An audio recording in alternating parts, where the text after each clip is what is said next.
Hello दोस्तों, नमस्कार। दोस्तों, आज हम लोग कक्षा 9 की पाठ्य पुस्तिका गंगा के पाठ 10 में एक बहुत ही सुंदर सी कविता है जिसका शीर्षक है भारती जय विजय करे।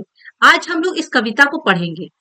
दोस्तों, इस कविता के कवि है सूर्यकांत त्रिपाठी निराला जी। सूर्यकांत त्रिपाठी निराला ओज के कवि हैं। मतलब उनकी कविता को पढ़कर शरीर में रक्त का संचार होने लग जाता है, एक धमनियों में एक तेज होने लग जाती है। आपको ऐसा लगेगा कि एक जोश भर गया हमारे शरीर में। इस तरह की उनकी कविता होती है। दोस्तों, सूर्यकांत त्रिपाठी निराला जी ने यह कविता उस समय लिखा था जिस समय हमारा देश गुलाम था, अंग्रेजों के अधीन था और अंग्रेज हमारे देश पर बहुत ज्यादा अत्याचार कर रहे थे। तब उन्होंने भारत माता के सारे संतानों को जगाते हुए भारत देश की स्तुति की, भारत माता की स्तुति की और उनके पूरे स्वरूप का वर्णन पूरे देशवासियों के सामने किया कि ऐसा हमारा देश है और ऐसे देश को बाहरी लोगों ने गुलाम बनाकर रखा है। इस कविता में दोस्तों सूर्यकांत त्रिपाठी निराला जी ने भारत माता की वंदना की है, स्तुति की है और उसके माध्यम से भारत देश के पूर्व से लेकर पश्चिम तक, उत्तर से लेकर दक्षिण तक जो प्राकृतिक सौंदर्य है और यहाँ की जो प्राकृतिक महिमा है उसका वर्णन इन्होंने बहुत ही सुंदर से शब्दों में किया है, जिसे पढ़कर आपको ऐसा लगेगा कि आपके सामने में भारत माता एक तस्वीर के रूप में आ गई है। और ये जो आप सुनते हैं गंगा नदी, हिमालय पर्वत, ये सब कुछ उनसे ही जुड़ा हुआ है, उनके स्वरूप का वर्णन करता है। दोस्तों, इस कविता को पढ़ने से पहले ये बहुत जरूरी होगा कि पहले हम थोड़ा सा कवि परिचय के बारे में परिचित हो। जैसा कि मैंने आप लोगों को पहले ही कहा है कि अब आप लोग क्लास 9th में आ गए हैं और आप लोगों के लिए किसी भी पाठ से संबंधित जो कवि हैं, लेखक हैं, उनके बारे में परिचय प्राप्त कर लेना जरूरी है, ज्ञान के दृष्टिकोण से भी और परीक्षा के भी दृष्टिकोण से। क्योंकि अब आपकी परीक्षा में कम से कम कवि परिचय से, लेखक परिचय से 1-2 नंबर के प्रश्न तो रहेंगे ही और ये आपके ज्ञान के दृष्टिकोण से भी जरूरी होगा। तो पहले हम लोग सूर्यकांत त्रिपाठी निराला जी के जीवन परिचय से परिचित होंगे और उसके बाद उनके द्वारा रचित ये बहुत ही ओजस्वी कविता जिसमें उन्होंने भारत माता की स्तुति की है, भारती जय विजय करे, इसके कठिन शब्दों के अर्थ को समझते हुए इसकी संपूर्ण व्याख्या को समझेंगे। तो चलिए दोस्तों, पहले हम लोग कवि परिचय से परिचित होते हैं। दोस्तों, सूर्यकांत त्रिपाठी निराला जी का जन्म सन 1899 ईस्वी में बंगाल के महिसादल राज्य में हुआ था, सॉरी जिले में हुआ था, बंगाल के महिसादल जिले में हुआ था। और वे जो है मूलतः जो निवासी थे, मूल रूप से वो गढ़ा कोला जो कि उन्नाव में है और ये उत्तर प्रदेश में है। तो मूल रूप से ये उत्तर प्रदेश के निवासी थे और बंगाल में आकर उनके परिवार बसे थे, तो वहीं पर उनका जन्म हुआ। निराला जी की जो औपचारिक शिक्षा है, मतलब स्कूली शिक्षा, वो मात्र 9वीं क्लास तक हुई और वो उन्होंने महिसादल में रहकर किया। लेकिन इसके बाद उन्होंने स्वाध्याय से, मतलब खुद अपनी मेहनत से उन्होंने पढ़ना शुरू किया और अपनी मेहनत से उन्होंने संस्कृत, बांग्ला और अंग्रेजी का ज्ञान अर्जित किया।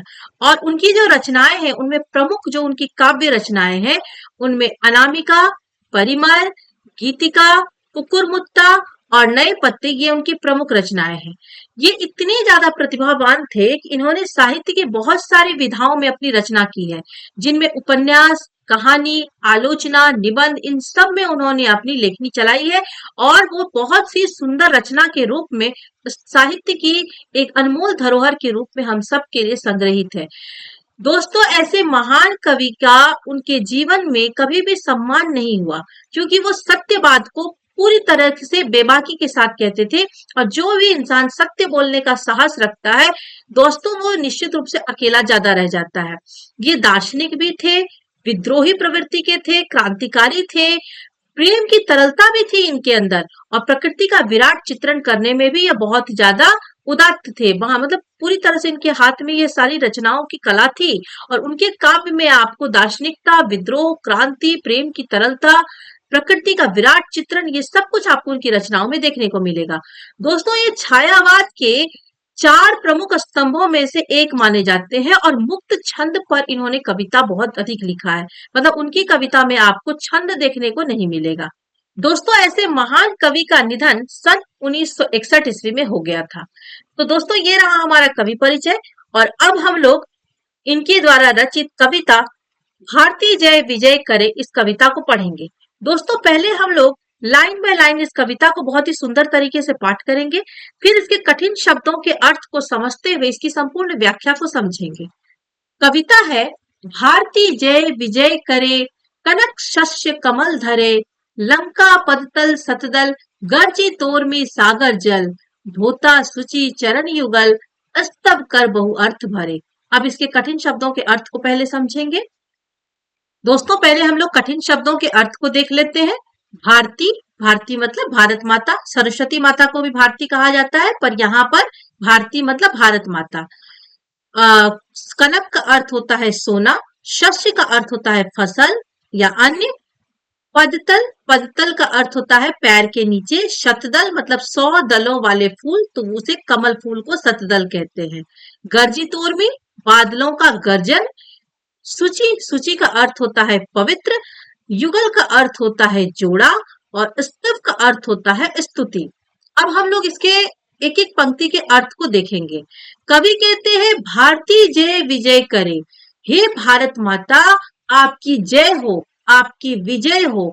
तो भारत माता की जय और उनकी विजय की इन्होंने कामना की है।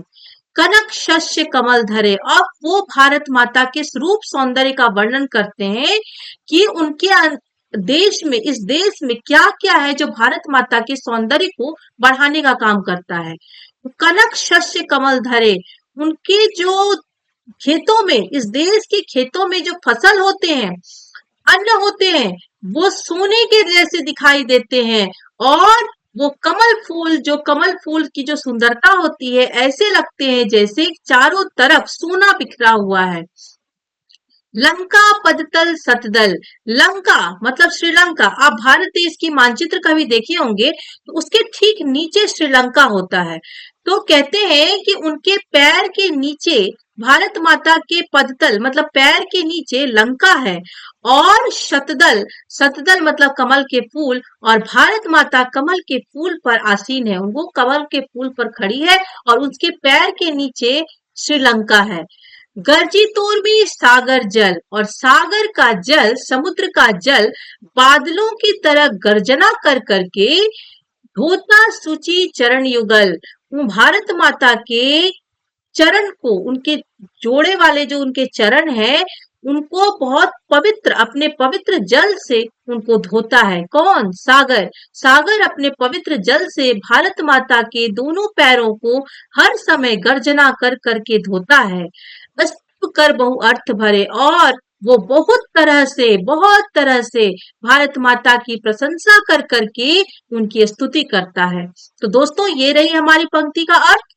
यहाँ पर दो कवि ने भारत माता की जो फसल होती है उसका वर्णन किया है, वो बिल्कुल सोने के समान सुंदर होता है, उनके पैर के नीचे लंका है और वो खुद कमल के फूलों पर खड़ी रहती है। सागर का जल अपने पवित्र जल से, अब सागर अपने पवित्र जल से उनके पैरों को गर्जना कर करके, बादलों के समान गर्जना कर करके उनके चरण को धोता है और बहुत तरह से भारत माता की प्रशंसा करता है। दोस्तों जब आप समुद्र के पास जाएंगे तो उसके जल से गर्जना की आवाज आती है, बहुत तेज आवाज, और बहुत लहर के साथ वो सामने आती है। तो कवि ने कहा है कि वो जो लहर के साथ गर्जना करते हुए सागर का जल सामने आता है, वो बार बार भारत माता के चरणों को धोता है और वापस जाता है, फिर वो सारा दिन यही काम करता है। अब हम लोग अगली पंक्ति देखेंगे। अगली पंक्ति देखिए, तरु तृण वन लता वसन, अंचल में खचित सुमन, गंगा ज्योतिर जल कन, धवल धार हार गले, मुकुट शुभ्र हिम तुषार, प्राण प्रणव ओंकार, ध्वनित दिशाएं उदार, सतमुख सतरव मुखरे। अब पहले हम लोग इसके कठिन शब्दों के अर्थ को देखेंगे, फिर लाइन बाय लाइन इसकी संपूर्ण व्याख्या को समझेंगे। इसके कठिन शब्दों के जो अर्थ हैं, सबसे पहले वो देख लेते हैं। तरु, तरु का अर्थ होता है वृक्ष, तृण मतलब तिनका, वसन मतलब वस्त्र, सुमन का अर्थ होता है फूल। दोस्तों इसके माध्यम से आप बहुत सारे पर्यायवाची शब्दों को भी याद कर लेंगे, जो कि आपके लिए बहुत जरूरी है। और एक वीडियो मैं आप लोगों को केवल पर्यायवाची पर बनाकर दूंगी, जो आपको बहुत ही ज्यादा एग्जाम में हेल्प करेगा और आपके नॉलेज के लिए भी बहुत इंपॉर्टेंट होगा। तो यहाँ से भी आप लोग देखिए कितने पर्यायवाची शब्द मिलेंगे। सुमन फूल, ज्योतिर्जल कण मतलब प्रकाश पड़ता हुआ जल, धवल सफेद, शुभ्र मतलब सफेद चमकीला, सफेद में जो चमकता हुआ रहता है उसे शुभ्र कहते हैं। हिम तुषार मतलब बर्फ की ऊंची चोटी। प्रणव ओम, ओम कहते हैं, प्रणव मतलब ओम। ओमकार मतलब ओम मंत्र ओमकार है। उदार दयालु, सतमुख सौमुख, सत्रह सौ की संख्या में ध्वनि, मुखरे बजता हुआ। अब इसकी हम लोग एक एक लाइन का पूरी व्याख्या करेंगे, एक एक लाइन की व्याख्या समझते हुए संपूर्ण कविता की व्याख्या को समझेंगे। कवि कहते हैं तरु तृणवल लता वसन। दोस्तों ऊपर तो हम लोगों ने पढ़ा कि भारत माता के जो उनका जो तस्वीर है उसमें कौन क्या चढ़ाता है, उनमें कौन क्या रोल निभाता है। हिमालय उनका मुकुट है, क्या कहते हैं सागर समुद्र के जो पानी है वो उनके चरणों को धोते हैं, गंगा का जल उसके चरणों को धो रहे हैं। अब हम लोग यहाँ पढ़ेंगे कि अब भारत माता की जो वस्त्र है वो किस तरह के हैं, साथ ही साथ भारत देश में और कौन कौन सी चीजें हैं जो बहुत ही सुंदर तरीके से लोगों को आकर्षित करती है। तो सबसे पहले तरु तृणवल लता वसन मतलब भारत माता ने साड़ी पहन रखी है, वस्त्र पहन रखे हैं, और वो वस्त्र क्या है तो तरु मतलब वृक्ष, तृण मतलब तिनके, वन मतलब जंगल, लता मतलब लताएं। हमारे देश के वृक्ष, तिनके, वन, लताएं ये सब कुछ भारत माता के वस्त्र है। अंचल में खचित सुमन, और ये जो फूल है, जितने फूल आप देख रहे हैं ये सब कुछ उनकी साड़ी के अंचल में फूल खींचे हुए हैं। जैसे आप जानते हो कि बहुत सारे कपड़े में वर्क किया रहता है, साड़ी में सूट में वर्क किया हुआ रहता है, तो भारत माता की साड़ी के आंचल में ये सारे फूल एक खींचे हुए वर्क है, बहुत सुंदर तरीके से उसकी साड़ी को बनाया गया है। गंगा ज्योतिर्जल कण, और गंगा मैया का ये जो प्रकाश पुंज जल है जिसे देखकर दूर से ही प्रकाश के समान वो लगता है, उनका जो प्रकाश से भरा हुआ जल है वो क्या है, धवल धार हार गले, और उनकी सफेद धार, गंगा की जो सफेद धार है उनके जो प्रकाश से भरे हुए जल है वो हार गले, वो गंगा माँ के गले का हार है। सागर क्या करता है, उनके पैरों को धोता है, और गंगा क्या है, उनके गले का हार है। मुकुट शुभ्र हिम तुषार, हिमालय पर्वत की बात हो रही है। भारत देश के उत्तर दिशा में हिमालय पर्वत है, और हिम तुषार मतलब बर्फ की जो ऊंची ऊंची चोटी है ये पर्वत, वो सफेद शुभ्र मतलब सफेद चमकीला, क्योंकि उसके ऊपर बर्फ गिरे रहते हैं, और बर्फ पर जब सूर्य के प्रकाश पड़ता है वो चमकता हुआ प्रतीत होता है। एक तो वो सफेद रहता है और प्रकाश पड़ने के कारण चमकता भी है, तो जिसके कारण उसे शुभ्र कहा गया है, मतलब सफेद में वो चमकीला है। और हिमालय पर्वत जो इतनी सुंदर तरीके से सफेद और चमकते हुए दिखाई दे रहे हैं वो क्या है, भारत माता का मुकुट, वो भारत माता का मुकुट है। मुकुट शुभ्र हिम तुषार, प्राण प्रणव ओंकार, और हमारे देश में हर समय ओम की ध्वनिया, ओंकार, ओम के मंत्र ये चारों तरफ गुंजायमान होते हैं। ये भारत माता के प्राण है। ये उन्होंने कितने सुंदर तरीके से वर्णन किया है कि चारों तरफ जो ओम की ध्वनिया निकलती है, ओम के मंत्र निकलते हैं, ये भारत माता के प्राण है, यहाँ की संस्कृति सभ्यता की पहचान है। ध्वनि दिशाएं उदार, और हमारे देश में चारों दिशाओं में, सभी दिशाओं से ओंकार की ध्वनिया निकलती है, और वो उदार मतलब वो सबको सुख देती है, सबके मन को हर्षित करती है, इसलिए उसे उदार कहा गया है, दयालु है। सतमुख सतरंग मुखरे, सतमुख सौ मुख, सतरंग मतलब 100 तरह की ध्वनिया, मुखरे मतलब बजता है, सभी दिशाओं से लोगों का कल्याण करने वाला, लोगों का भलाई करने वाला, कई तरह की ध्वनिया, 100 तरह की ध्वनिया निकलती रहती है। कितनों के मुख से, 100 मुख से 100 तरह की ध्वनिया बजती है, जो हमारे देश के हर एक को सुख देती है, हर एक का भला करती है, इसलिए इन सभी ध्वनियों को उदार कहा गया है। तो दोस्तों इस दूसरी आगे जो हम लोगों ने पंक्ति पढ़ा, इसमें भारत माता के वस्त्र का, उनके जो निवास है, उनकी जो रूप रचना है, इसका उन्होंने वर्णन किया है। कि जितने भारत देश में वृक्ष, तने, पत्ते, ये सभी है, लताएं, वो सभी उनके वस्त्र है, उनकी साड़ी है, और उनकी साड़ी के आंचल में फूल से वर्क किया हुआ ये जितने फूल है, वो सभी भारत माता के आंचल में खिंचा हुआ सुमन है, फूल है। गंगा का प्रकाश पुंज जल, वो, और उनकी जो सफेद धाराएं बहती है, वो उनके गले का हार है। उनके माथे पर हिमालय पर्वत की जो ऊंची ऊंची चोटी है, वो हिमालय पर्वत भारत माता का मुकुट है। और चारों तरफ से ओम की ध्वनियां निकलती है, ये भारत माता के प्राण है। सभी दिशाओं से सौ सौ मुख से सौ सौ तरह की ध्वनियां निकलती है।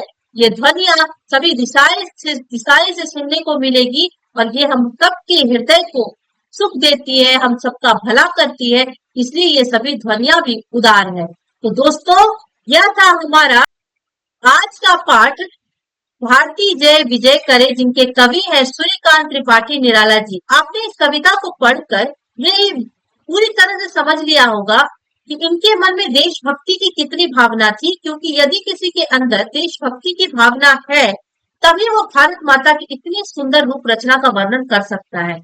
और साथ ही ये एक बड़े क्रांतिकारी कवि थे, इन्होंने क्रांति से, ओज से भरी हुई भी कविता लिखी है।